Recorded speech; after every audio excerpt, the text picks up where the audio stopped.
ಮಹರ್ಷಿ ಜಯಂತಿಯ ಮೊಟ್ಟ ಮೊದಲಿಗೆ ಶುಭಾಶಯಗಳನ್ನು ತಿಳಿಸುತ್ತಾ ವೇದಿಕೆ ಮೇಲಿದ್ದಂಥ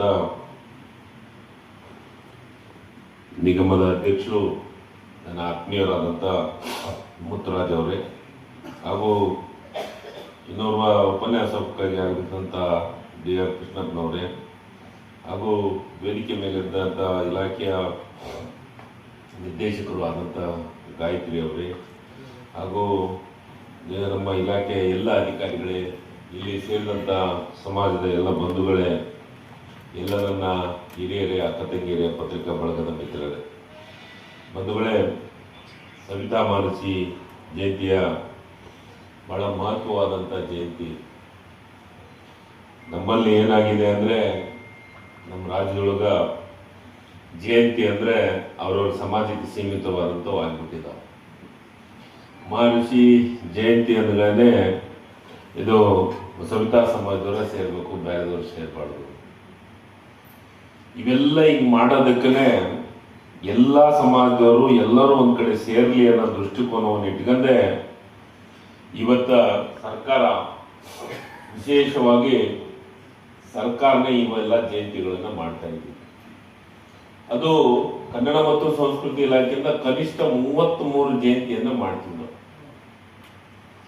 ಎಲ್ಲ ಜಯಂತಿಗಳನ್ನ ಸರ್ಕಾರ ಯಾಕೆ ಮಾಡತ್ತಂದ್ರೆ, ಸರ್ಕಾರದೊಳಗ ಭಾಗಿಯಾದ್ರೆ ಎಲ್ಲರೂ ಇಡೀ ಸರ್ಕಾರ ಮಾಡಿದ್ರೆ ಎಲ್ಲರೂ ಮಾಡಿದೆ ಅನ್ನೋ ಒಂದು ದೃಷ್ಟಿಕೋನವನ್ನು ಇಟ್ಕೊಂಡು ಇವತ್ತ ಸವಿತಾ ಮಹರ್ಷಿ ಜಯಂತಿಯನ್ನ ಪ್ರಾರಂಭ ಮಾಡಿದ್ದು ಸನ್ಮಾನ್ಯ ಸಿದ್ದರಾಮಯ್ಯ ಸಾಹೇಬರು ಅಂತ ನಾನು ಹೆಮ್ಮೆಯಿಂದ ಹೇಳುವಂತ ಕೆಲಸವನ್ನ ಮಾಡ್ತೀನಿ. ಈ ತಮ್ಮ ಕಾಯಕದ ಮೂಲಕ ಜಗತ್ತಿಗೆ ಶುಚಿತ್ವದ ಪಾಠವನ್ನ ಬೋಧಿಸಿದ ಯಾರಾದ್ರಿದ್ರೆ ಸವಿತಾ ಮಹರ್ಷಿಗಳು ಅನ್ನೋ ಮಾತನ್ನ ಇಲ್ಲಿ ಹೇಳಲಿಕ್ಕೆ ಇಷ್ಟಪಡ್ತೀನಿ ಬಂಧುಗಳೇ.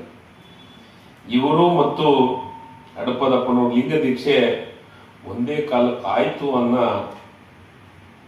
ಅನ್ನೋದನ್ನ ನಾನು ಇತಿಹಾಸದೊಳಗೆ ನೋಡುವಂತ ಕೆಲಸವನ್ನ ಮಾಡಿದ್ದೀನಿ. ಇವತ್ತ ನಮ್ಮನ್ನೆಲ್ಲರನ್ನು ಶುಚಿತ್ವವಾಗಿ ಇಡಲಿಕ್ಕೆ ಕಾರಣೀಭೂತರು ನೀವು.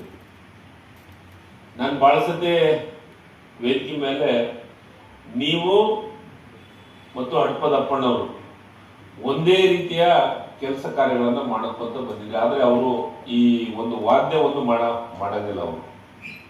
ಆದ್ರೆ ನಿಮ್ಮಲ್ಲಿ ವಾದ್ಯನು ಮಾಡುವಂತಂದ್ರೆ ಸವಿತಾ. ಅದಕ್ಕೆ ಬಂಧುಗಳೇ, ಇವತ್ತ ನಾವೆಲ್ಲರೂ ಹುಟ್ಟಿವಿ, ಇದಿದ್ದು ಜಾತಿಗೆ ಸೇರಿ ಶೀಲಾಕಂಬಂದು ಹುಟ್ಟಿವೆ.